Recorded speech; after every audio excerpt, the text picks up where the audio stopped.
سلام خدمت دوستان امروز اومدم یه مقایسه بکنم بین لوله ها و اتصالات 5 لایه و لوله ها و اتصالات تک لایه.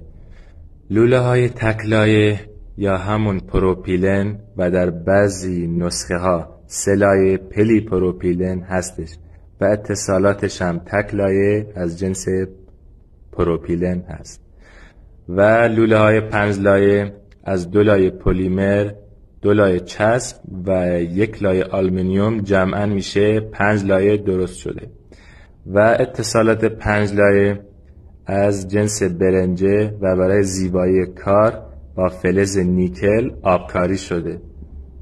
این دوتا محصول الان فرقشون چیه؟ اولین فرقی که به نظر میرسه بحث قیمتشه. لوله ها و اتصالات 5 لایه خیلی گرونتر هستش از لوله ها و اتصالات تک لایه.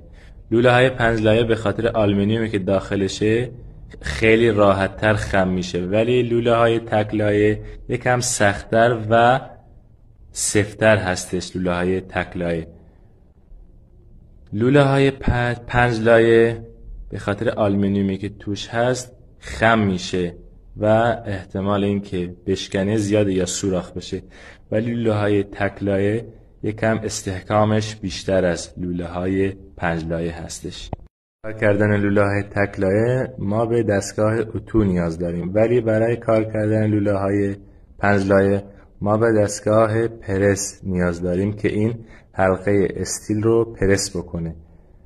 و دوستان مهمترین فرقی که بین این دوتا محصول هستش توی اتصالات 5 لایه از برنجه استفاده شده و در برابر رسوب و جرم مقاومه، ضد رسوب و جرم هستش، ولی در اتصالات تک لایه بعد از مدت ها رسوب و جرم ایجاد میشه.